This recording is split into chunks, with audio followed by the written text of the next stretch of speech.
नमस्कार बंधुगण बंधु माने आपण मानकु आज ज्योतिष कार्यक्रम को स्वागत।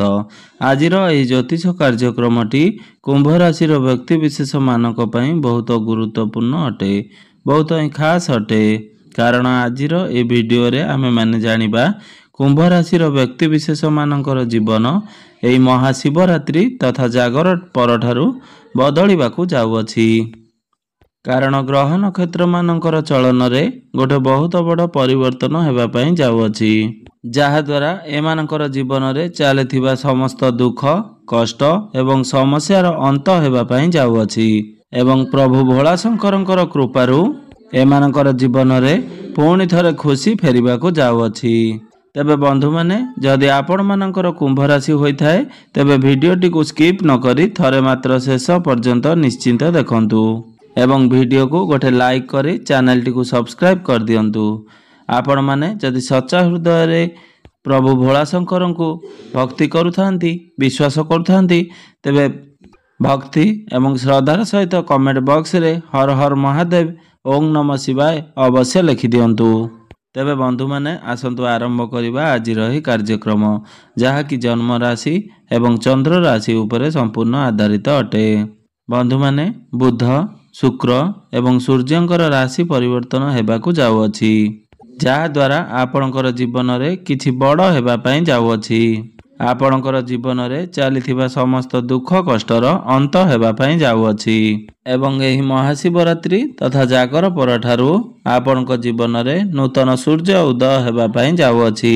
तेबे बंधु माने एही महाशिवरात्रि ठारु आपणकर जीवन रे कोन सब बड़ परिवर्तन हेबार अछि।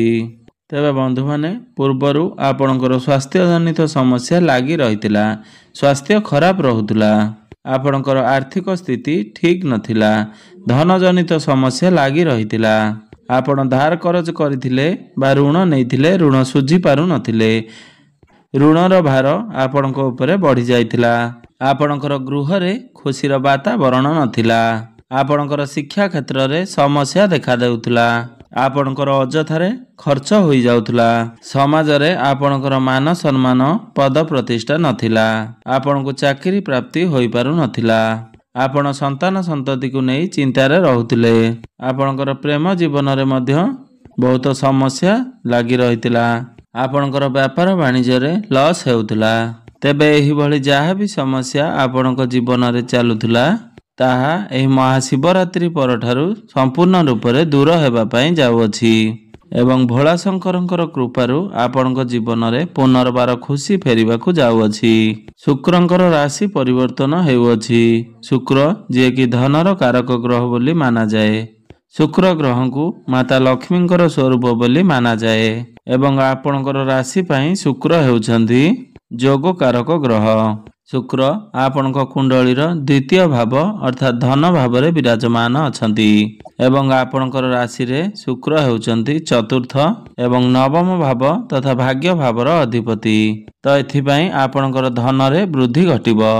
एही महाशिवरात्रि परठारु आपणकर भाग्य बल रे धन बढ़िबो, आपण टंका किछि संचय करि परिबे, आपणकर बैंक बैलेंस बढ़िबो, फाइनेंशियल ग्रोथ मध्य हेबो, आपण इनकम करिबा पई नूतन मार्ग प्राप्ति हेबो, आपण भाग्य बल रे समस्त क्षेत्र रे उन्नति करिवे, भाग्य आपणको पूर्ण मात्रा रे साथ देबो, आपण कम परिश्रम करी बहुत अधिक सफलता प्राप्ति हेबो, आपण कोनोसी बड़ कार्यर आरंभ करि पारंती, आपण एही समय कोनोसी बड़ इन्वेस्टमेंट करि पारंती।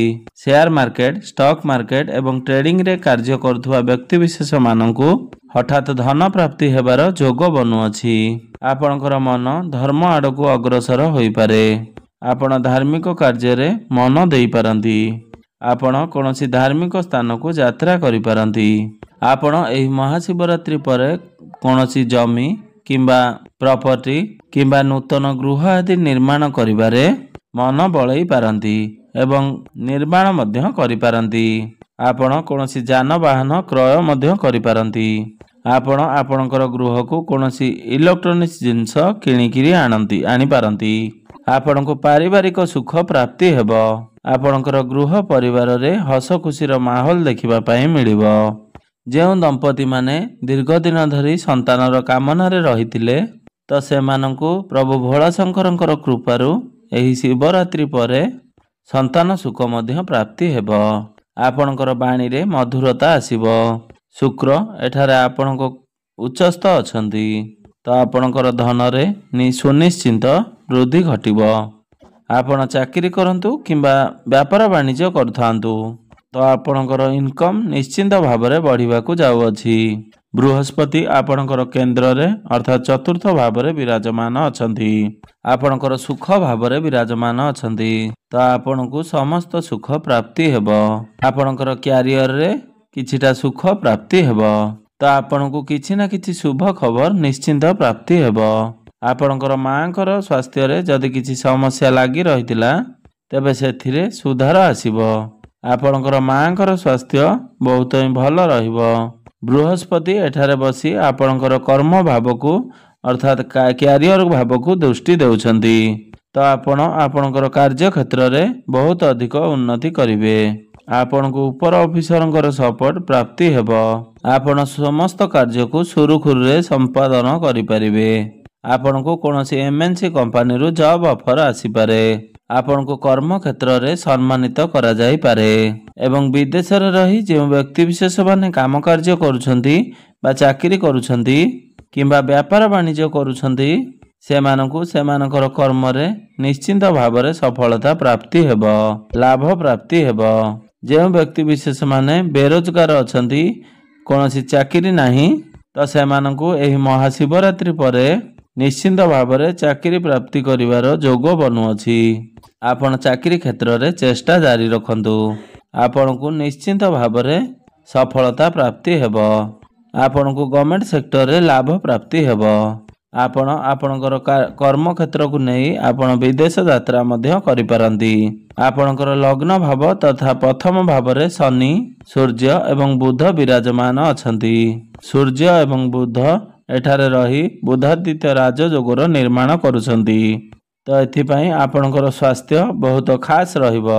ପୂର୍ବରୁ ଯଦି ଆପଣଙ୍କର କୌଣସି ସ୍ୱାସ୍ଥ୍ୟ ଜନିତ ସମସ୍ୟା ଲାଗି ରହୁଥିଲା ତେବେ ସେଥିରେ ସୁଧାର ଆସିବ। ଆପଣ ନିଜକୁ ହେଲ୍ଦି ବୋଲି ଅନୁଭବ କରିବେ। ବୁଧ ଏବଂ ସୂର୍ଯ୍ୟ ଆପଣଙ୍କର ସପ୍ତମ ଭାବକୁ ଦୃଷ୍ଟି ଦେଉଛନ୍ତି ତ ଯେଉଁ ବ୍ୟକ୍ତିବିଶେଷ ମାନେ ବ୍ୟାପାର ବାଣିଜ୍ୟ କରୁଛନ୍ତି ତ ସେମାନଙ୍କୁ ବହୁତ ଅଧିକ ଉନ୍ନତି ପ୍ରାପ୍ତି ହେବ। ଏହି ସମୟରେ ଆପଣ କୌଣସି ନୂତନ ବ୍ୟାପାର ମଧ୍ୟ ଆରମ୍ଭ କରିପାରନ୍ତି। ଆପଣଙ୍କର ଡେଲି ଇନକମ୍ରେ ବୃଦ୍ଧି ଆସିବ।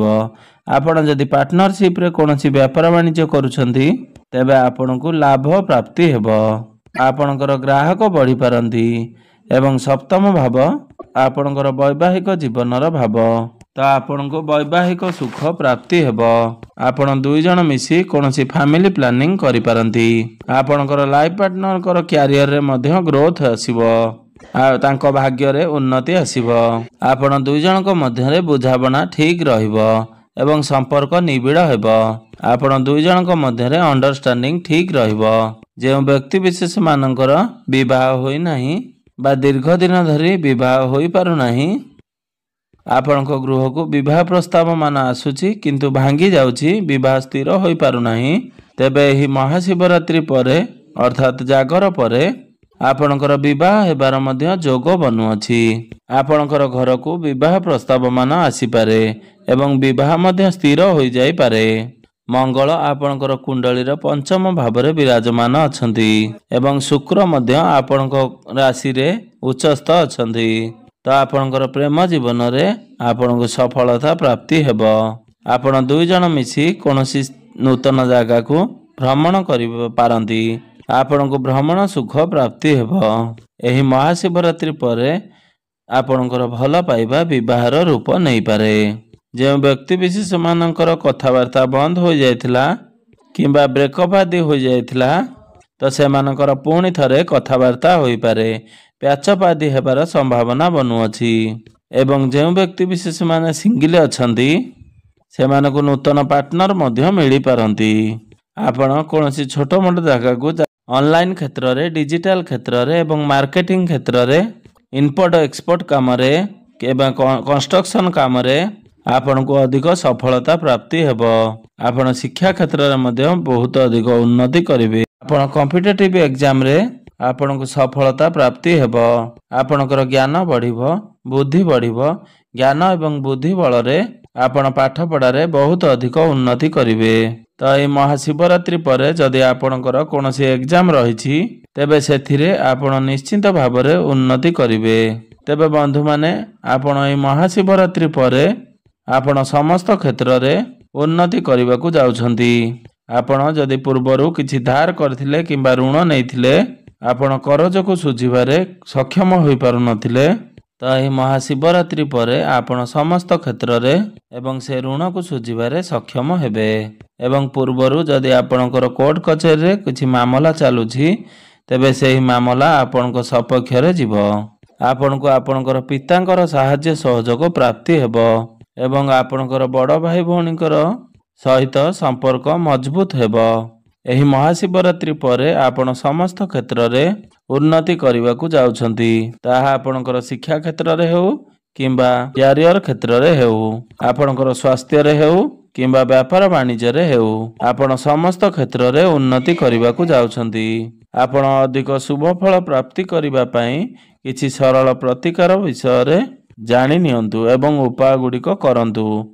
ଏହି କରିବା ଦ୍ୱାରା ଆପଣଙ୍କ ଜୀବନରେ ଆସୁଥିବା ଅଶୁଭତ୍ୱ ଗୁଡ଼ିକ ଖଣ୍ଡନ ହୋଇ ଆପଣଙ୍କୁ ଶୁଭ ଫଳ ପ୍ରାପ୍ତି ହେବ ଏବଂ ଆପଣଙ୍କର ଭାଗ୍ୟରେ ଉନ୍ନତି ଆସିବ। ତେବେ ବନ୍ଧୁମାନେ, ସର୍ବପ୍ରଥମେ ପ୍ରତ୍ୟେକ ଶନିବାର ଦିନ ଶନିଦେବଙ୍କର ଦର୍ଶନ କରନ୍ତୁ ଏବଂ ଶନିଙ୍କର ମନ୍ଦିରକୁ ଯାଇ ସୋରିଷ ତେଲର ଦୀପଟିଏ ନିଶ୍ଚୟ ଜଳାନ୍ତୁ। ଆପଣଙ୍କୁ ଶୁଭ ଫଳ ପ୍ରାପ୍ତି ହେବ। ଏବଂ ପ୍ରତ୍ୟେକ ଦିନ ସନ୍ଧ୍ୟାରେ ଆପଣ ହନୁମାନ ଚାଳିସାର ପାଠ କରନ୍ତୁ ଏବଂ ପ୍ରତ୍ୟେକ ଦିନ ଉଦିତ ସୂର୍ଯ୍ୟଙ୍କୁ ତମ୍ବା ପାତ୍ରରେ ଜଳାର୍ଘ୍ୟ ଅର୍ପଣ କରନ୍ତୁ। ଆପଣଙ୍କୁ ଶୁଭ ଫଳ ପ୍ରାପ୍ତି ହେବା ସହିତ ଆପଣଙ୍କର ଭାଗ୍ୟରେ ଉନ୍ନତି ଆସିବ।